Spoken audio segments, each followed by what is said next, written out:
nubuatan kami tangkap langsung dari hati Tuhan. Melalui mulut hamba-Mu sembunyikan di balik salib-Mu. Hamba berdoa setiap orang sungguh-sungguh mendapat perubahan hidup dan perubahan nasib dari Tuhan. Kuserahkan setiap domba-Mu dengan iman sekalipun ku tidak tahu berapa banyak atau siapa saja yang mengikuti. Dari ujung ke ujung setiap domba-domba Kristus, kuserahkan ke tangan-Mu Tuhan di bawah bimbingan tongkat dan gadamu. Dalam nama Yesus beri kami firman. Haleluya. Amin. Puji Tuhan. Ambil Alkitabnya dan juga catatan. Anda yang belum subscribe, segera subscribe supaya terus dapat notifikasi, supaya tidak melewatkan program-program seperti ini. Hari ini, tangkaplah suatu nubuat 3 bahkan, yang akan membuat hati Anda kembali semangat.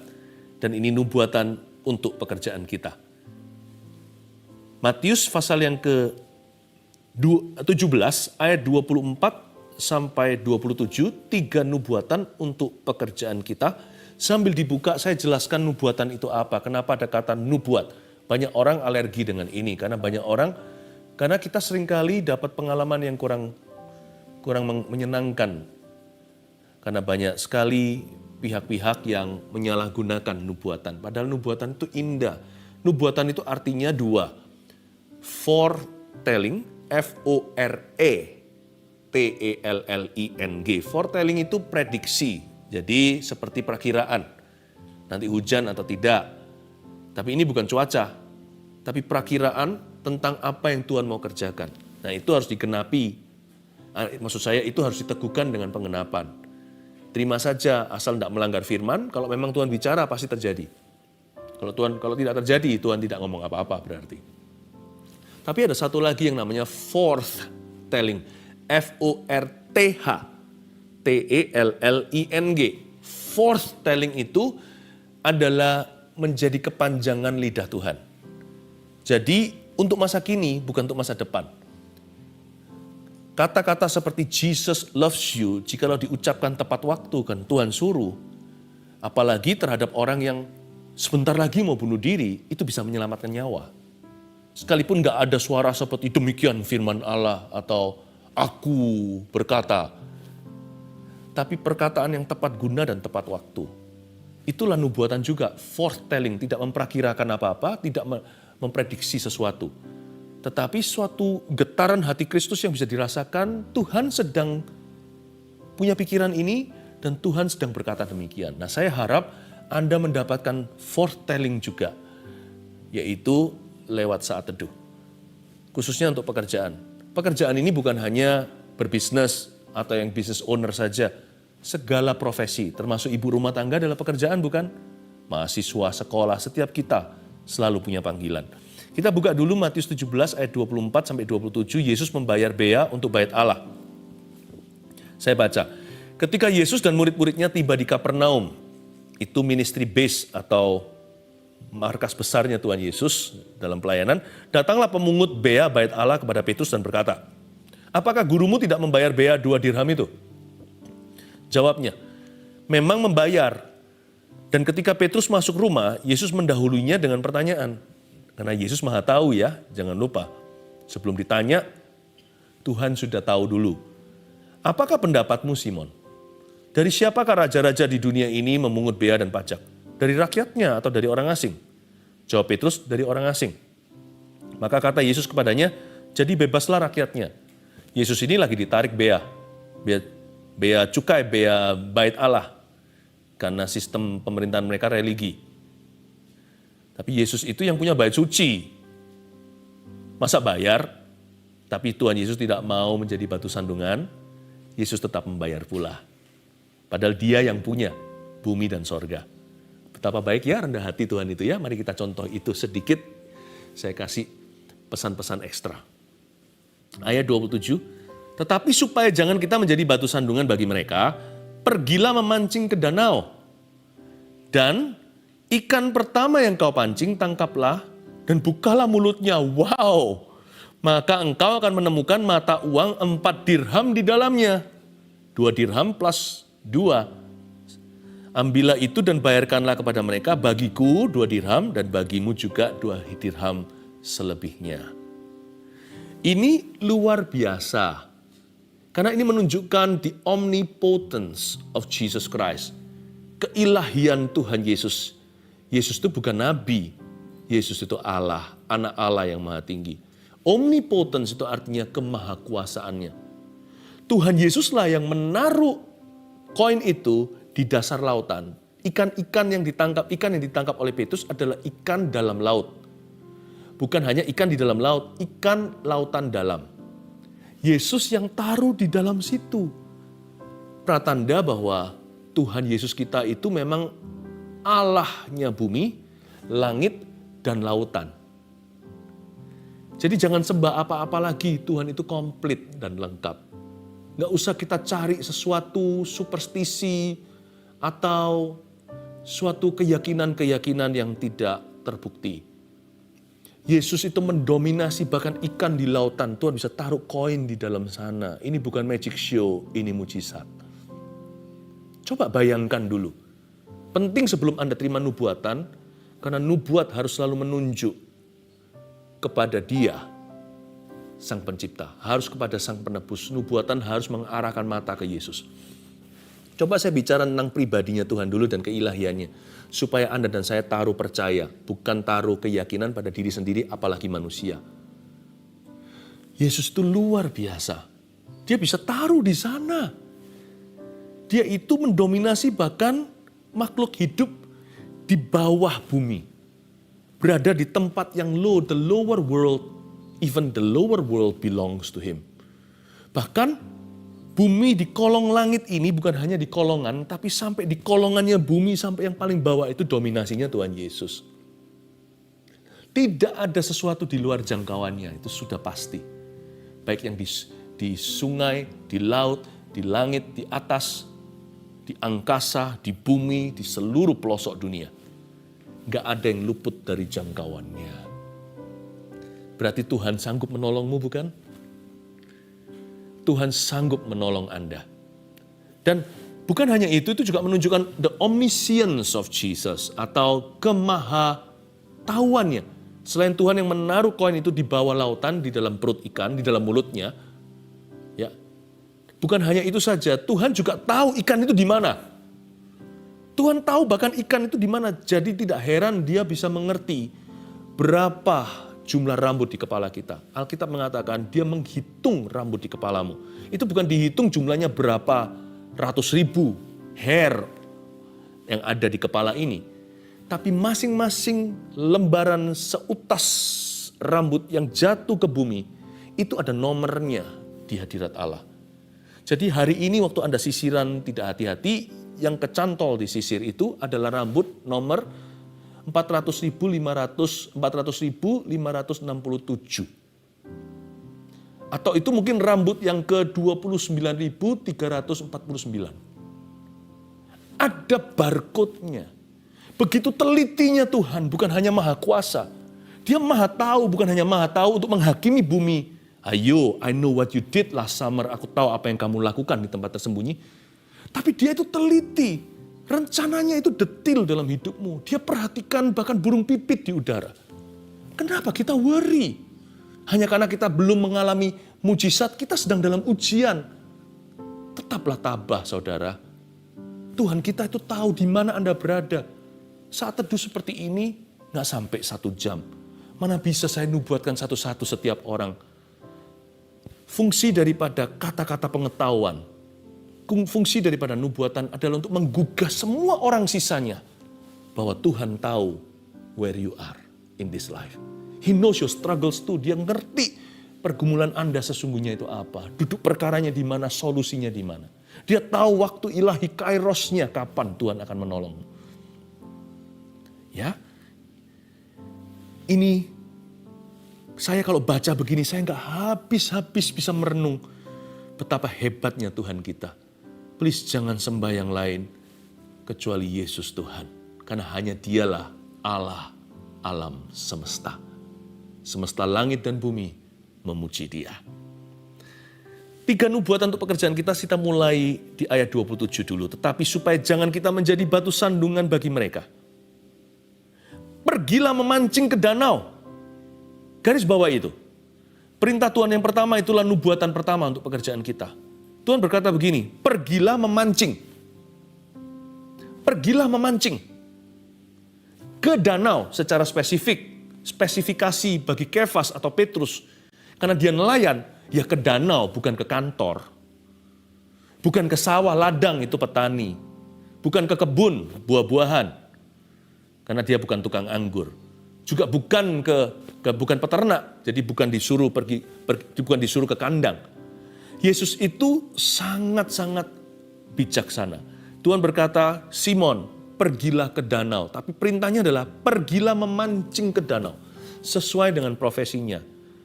Saya merasakan ada getaran suara Allah untuk setiap orang dalam pekerjaannya. Yang ke-1 tulis ini, bekerjalah di ladang Allah.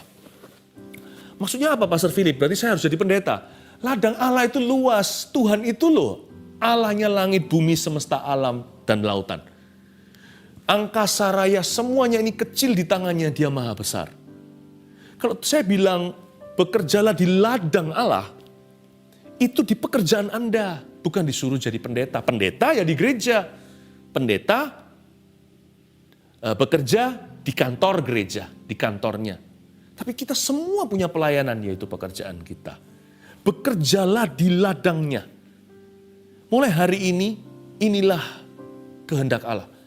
Tuhan ingin Anda untuk melihat panggilanmu di mana Anda ditempatkan selama tempat itu halal dan benar. Kalau tempat itu adalah human trafficking, kalau itu tempatnya adalah kriminalitas, nah itu bukan dari Tuhan. Tapi sesuatu yang baik dan benar selalu dikuduskan, segalanya dikuduskan lewat doa dan firman.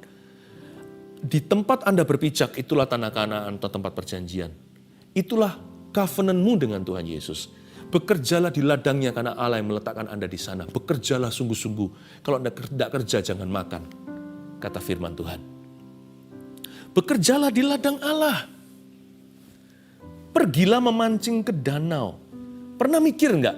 Kalau Tuhan memang butuh uang, kenapa Tuhan pakai ikan? Kenapa hari itu ikan adalah makhluk yang diistimewakan? Bukankah tidak adakah makhluk lain yang lebih layak? Kenapa Tuhan tidak bisa gerakkan satu orang manusia tiba-tiba datang kasih amplop ke Petrus? Kalau seperti itu kan murahan dan juga kurang mendidik Petrus tentunya. Karena Tuhan sedang menciptakan, sedang membentuk hamba Tuhan. Kenapa disuruh ke ikan ya? Pernah pikir nggak? Pasti ada banyak malaikat iri sama ikan itu. Saya nggak tahu itu ikan pasti bukan ikan mahal lah. Ikan Galilea itu ikan-ikan biasa. Ikan besar-besar juga ada, tetapi bukan ikan-ikan seperti yang bluefin tuna. Itu di perairan Indonesia.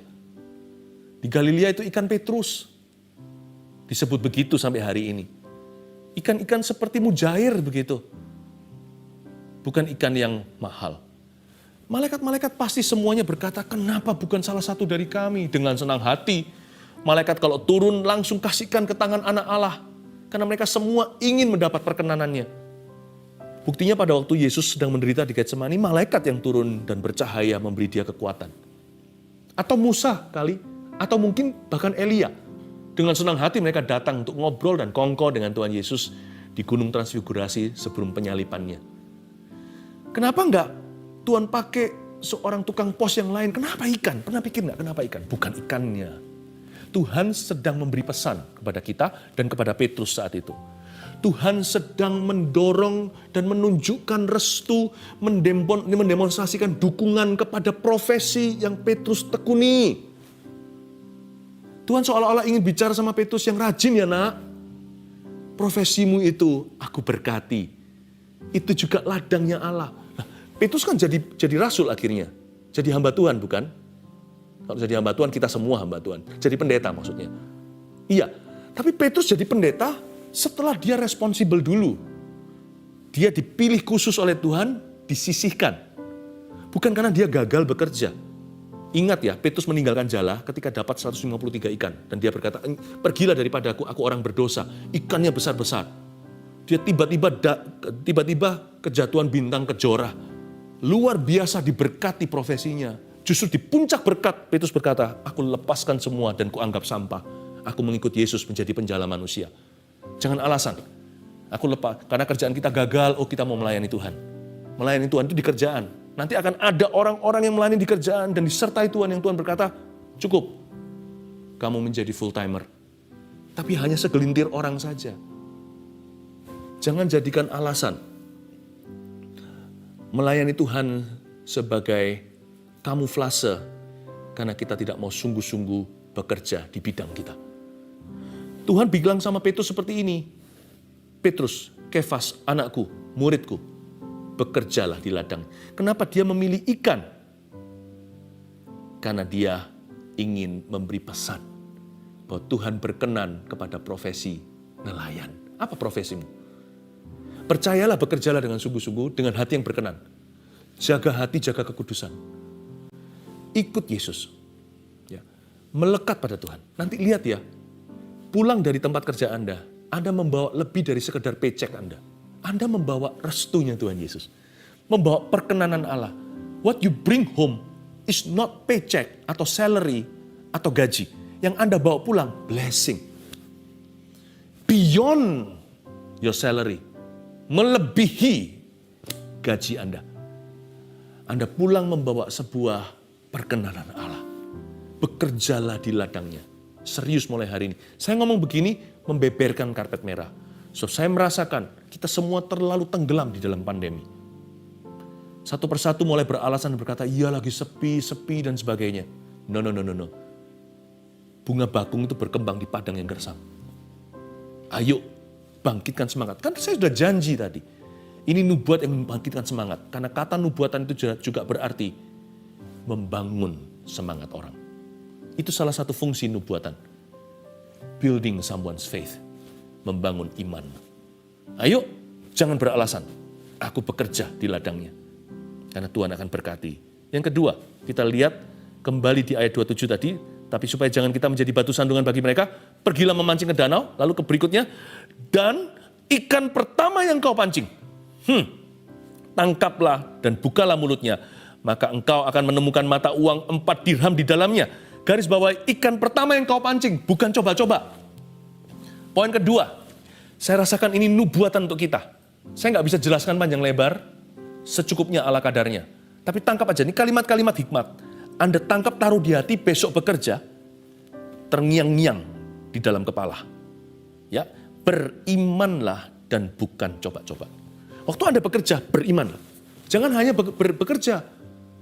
Jangan hanya, memang betul, jangan hanya berdoa. Kalau orang yang mau berdoa nggak bekerja, jangan makan, kata Paulus di Tesalonika. Tapi sebaliknya, jangan hanya bekerja saja, kayak orang ateis saja. Bukankah Bapakmu di surga tahu yang kau butuhkan? Burung pipit di udara pun dia pelihara. Berimanlah. Jangan-jangan kita kerja. Nanti seperti si sulung yang tenggelam di dalam pekerjaannya dan tersesat di rumah Bapak. Kita nggak ingat bahwa kita ini adalah umat berkat, umat yang diberkati oleh Allahnya. Berimanlah. Bangun kerohanianmu dalam pekerjaan. Bangun mesbahmu, baik mesbah pribadi maupun mesbah keluarga. Berimanlah kepada Tuhan, klaim janji Tuhan. Yang Anda harus memorize, yang selalu jadi memori adalah scriptures atau firman Tuhan. Hafal ayat-ayat, ucapkan di mulut daripada keluhan gosip melulu. Berimanlah, klaim janji Tuhan. Tuhan gak keberatan kalau Anda mengklaim janjinya, malah Tuhan senang. Doa-doa kita terarah barang siapa di dalam firman dan firman di dalam dia. You see, minta apa saja akan diberikan. Sebab kita gak akan ngawur mintanya kalau ada firman. Berimanlah dan bukan coba-coba. Coba bayangkan jadi Petrus ya. Dia diberitahu sama Yesus, kamu cari sampai ketemu tuh ikan yang ada koin di mulut. Enggak, Yesus berkata, lemparkan kailmu. Ikan pertama yang kau pancing, Tuhan bahkan tidak pakai jala, individu. Bukan grosir banyak lalu mulai disortir satu persatu yang mana ada koin di mulutnya. Jangan coba-coba. Presisi. Ini adalah bisnis pekerjaan atau profesiku. Presisi, ini yang aku mau, Tuhan yang akan arahkan, aku serahkan perencanaan. Kejar, bukan kejar berkat. Kejar tujuan Allah. Berkat akan mengejarmu. Ya, presisi. Ini yang aku mau. Ikan pertama yang kupancing akan kudapatkan. Dan Tuhan itu juga maha kuasa. Saya tunjukkan kemahakuasaan Tuhan. Kalau saya jadi Petrus disuruh pergi situ, saya pasti ragu. Begini pasti, saya mau lempar. Siapa tahu kalau saya lempar, ini pikiran manusia. Kalau saya lempar nanti ternyata bukan ikan itu, persis di belakangnya ikan yang akan lewat berikutnya. Jadi kadang-kadang pikiran saya membuat tangan saya lamban untuk melemparkan kailnya. Waktu saya mau lemparkan, ragu. Siapa tahu sudah lewat ikan itu. Kalau saya lemparkan sekarang terlambat.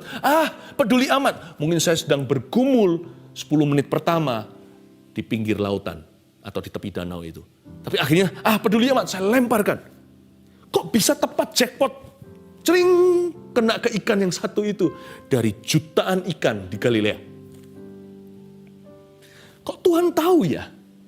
Kok Tuhan bisa membaca keraguan, hesitation maksudnya. Dia kelambanan Petrus atau pergumulannya. Andai kata Petrus lebih cepat, juga kena ikan yang sama. Andai kata dia lebih lambat 10 menit karena dia bergumul yang ini bukan. Atau sebelah sini, atau sebelah situ. Kayak kita di supermarket begitu, kita lihat yang kaleng ini atau kaleng itu ya. Masih kita lihat belum pasti. Padahal tadi waktu datang sudah tahu mau beli apa. Kalau kita lempar terlambat, juga kena ikan yang sama. Allah kita tidak coba-coba. Kalau Anda lemparkan sekalipun Anda ragu, asal Anda lemparkan dengan iman. Kalau iman Anda bulat, Anda lemparkan, Anda hemat waktu. Kalau Anda ragu, tetap Anda akan dapat ikan itu. Karena when God promises, it will come to pass. Kalau Tuhan telah berjanji, itu akan digenapi. Titik. Iman kita bukan pada ikan, iman kita bukan pada kail, iman kita bukan pada iman kita. Iya enggak iya. Iman kita pada Dia yang menjanjikan. Berimanlah, jangan coba-coba dalam hidup ini. Sekolah juga sama. Go for your dream. Asal Tuhan beserta, apapun juga akan jadi. Katakan amin. Terakhir, di kalimat yang terakhir pula, ambillah itu dan bayarkanlah kepada mereka, bagiku dan bagimu juga, 4 dirham, 2 dan 2. Garis bawahi, ambillah itu dan bayarkanlah. Ambillah itu dan bayarkanlah. Saya kalau renungkan firman ya, saya ulang-ulang. Ambillah itu dan bayarkanlah. Tulis poin ketiga. Inilah nubuatan untuk pekerjaan Anda dan saya. Bayarlah dengan berkat-berkatnya. Bukannya bayar itu pakai cek, pakai uang? Ya, itu wujudnya. Tapi kita harus mengubah mentalitas kita. Saya tidak membayar itu dengan kemampuan saya. Saya hanya berusaha. Tapi berkat itu sumbernya adalah Allah. Harus mulai hari ini pengakuanmu diubah, attitude-mu ganti, sikap hati kita tidak sama. If I have to pay for anything, kalau saya harus membayar sesuatu, apapun itu juga. Kalau bahkan saya harus menabur, Alkitab mengatakan dialah yang menyediakan benih bagi sang penabur. Segala sesuatu kata Roma adalah dari Dia, lalu oleh Dia dan untuk Dia. Bagi Dialah segala kemuliaan. Aku bayar dengan berkat-berkatnya. Jangan stres dan bunuh diri. Allah tidak mati. Pay with His blessings. Saya beritahu, Tuhan memang memilih profesi Petrus. Dan dia berkata, aku kasih restu. Hai muridku, pergilah memancing karena kamu nelayan. Jadi jangan salah pergi ya, jangan ke sawah. Tidak ada berkatku di sana kalau kamu ke situ. Jangan salah alamat. Kalau aku memanggilmu jadi nelayan, di danau lah ada harta karunmu. Kalau Tuhan memanggil Anda di perkantoran, jangan ke danau, di sana nggak ada berkatmu. Berkatmu di kantormu. Di mana kita ditempatkan, disitulah Allah menyimpan. Kalau masih berlamban-lamban, bekerjalah di ladangnya. Di ladang Allah, berimanlah. Dan Tuhan memang memakai Petrus profesinya untuk menangkap ikan itu. Tapi tahukah Anda, hari itu ada satu ikan yang so happy. Karena ikan itu nggak mati, dijual di pasar, diambil. Karena Tuhan nggak suruh kamu tangkap ikan itu, jual ikan itu, jadi duit, bayarkan. Tuhan nggak berkata, di ikan itu ada koin, kamu ambil koin itu, bayarkan. Ikan itu tidak ditulis, tapi Petrus pasti mengerti, kembalikan ke lautan. Tuhan tidak perlu membunuh untuk menghidupimu. Bayarkanlah, apapun itu juga. Ngomong begini, kalau hari ini kita belum bisa, belum punya, asal kita sudah berusaha, asal kita sudah tulus sama Tuhan, asal kita sudah sungguh-sungguh hidup dalam kebenaran, aku akan sanggup membayarnya dengan berkat-berkat-Mu. Sekalipun lewat ikan, Tuhan memakai profesi Petrus, namun berkat itu datangnya bukan dari usahanya. Hari itu Petrus membayar bea, bukan dari ikan yang dijual oleh nelayan, karena nelayan harus jual ikan. Ikan itu hanyalah kendaraan. Petrus menemukan berkat Tuhan di dalam profesinya. Jadi tidak bisa sehari ini Kefas berbangga dan berkata, haha, bisnisku membuatku kaya. Pekerjaanku yang menyediakan semua yang kuperlukan. No. Pekerjaanmu itu hanyalah alasan Tuhan menyalurkan sesuatu. Anda harus berkata, semua ini, kata Roma, adalah dari Tuhan. Anda harus bisa berkata, anakku sekolah karena Tuhan. Gak peduli sana miskin siapa kaya. Setiap orang miskin di hadapan Allah. Yang ada di dunia ini hanyalah orang yang miskin dan lebih miskin di hadapan Tuhan. Gak ada konglomerat di matanya. Semua kita poor inside. Karena kita gak punya apa-apa. Mati gak bawa apa-apa. Karena itu ganti pengakuanmu. Termasuk orang yang tidak bisa lanjutkan sekolah. Jangan habis itu Anda stres setengah mati, depresi. Anda berkata, kalau Tuhan sekolahkan orang lain. Dan seolah-olah itu orang itu bisa sekolah karena keluarganya. Bukan, Tuhan memberkati orang baik maupun orang jahat. Allahku, ingatlah aku pasti bisa lanjut sekolah. Sekalipun orang tuaku tidak bisa sekolahkan, tidak punya dana, Tuhan akan sekolahkan. Lihat nanti kalau tidak gerbang pintu sorga terbuka bagi Anda, sesuatu terjadi. Waktu Anda berkata, I will pay with God's blessing. Tentunya nggak bisa ya, kita pergi ke supermarket, swalayan, lalu kita berkata, saya bayar dengan berkat Tuhan. Nggak bisa. Anda harus pakai uang elektronik ya, atau pakai cash, harus bayar sesuatu. Tapi maksud saya adalah, secara kerohanian, cara pandang Anda harus berubah. Kalau beneran di masyarakat, ya harus bayar pakai nilai tukar. Tapi ingat mulai hari ini, bukan ikan Petrus yang membuat dia bisa bayar bea cukainya. Tapi karena Tuhan taruh koin di dalam profesinya. Through his profession, but not by his work. Through his profession, but not by his work. By the grace of God. Oleh karena kasih karunia Allah. 3 nubuatan untuk pekerjaan kita. Tangkap kalimat-kalimat ini. Nanti lihat hari-hari ke depan, Anda akan melihat, Anda akan menyaksikan 3 kalimat ini menuntun Anda seperti pelita dan terang bagi kaki dan jalan Anda. Bekerjalah di ladang Allah. Katakan terima kasih Tuhan untuk profesiku. Coba ngomong begitu. Terima kasih Tuhan untuk profesi saya. Ajarku setia. Ajarku tekun. Tidak gampang menyerah. Tahan banting dan tabah. 2, berimanlah dan bukan coba-coba. Katakan sama Tuhan, Tuhan Yesus, aku percaya akan janji-Mu. Yang ketiga, bayarlah dengan berkat-berkat-Nya. Percayalah, Tuhan tidak meninggalkan Anda. Amin. Cepat masukkan semua permohonan doa. Sebentar lagi kita akan tumpang tangan ke sini. Tapi saya tergerak melakukan sesuatu. Anda bisa ambil sesuatu yang melambangkan pekerjaan Anda nggak? Sesuatu aja, cepat ambil. Kita buat satu langkah profetik, saya nggak pernah lakukan ini. Mungkin tas kerjanya, atau terlalu berat, jangan sesuatu yang besar, sesuatu yang bisa diangkat. Mungkin pennya aja, pennya dia, atau laptopnya, atau apa. Ambil sesuatu yang Anda bawa ke kerja. Tapi kalau Anda sedang nyetir atau apa, jangan lepaskan tangan ya. Tetap di wheel atau di setirnya, Anda bisa dalam hati saja. Tapi kalau Anda tidak dapat sesuatu yang bisa mewakili pekerjaan Anda cukup bisa letakkan tangan di hati juga nggak apa-apa. Tapi alangkah baiknya, kalau Anda berada di sekeliling barang atau benda yang Anda bawa ke kerja, cepat diambil. Kalau saya ini adalah senjata utama saya. Karena Anda, Tuhan rasanya tidak sabar untuk menolong. Kita angkat tangan dulu. Kita akan menerima berkat dari Kristus. Terima kasih Tuhan. Berkat-Mu datang. Kami tidak cari berkat itu. Kami tahu itu milik kami. Yang kami cari adalah Sang Pemberi berkat. Yesus, ku cinta padamu. Coba katakan, Jesus, I love you. Yes. Say it again, Jesus, I love you. Jangan bosan, bilang lagi. Jesus, I love you. Terima kasih Tuhan, berkat Allah Bapa, Putra Roh Kudus menyertai. Dalam nama Yesus. Amin.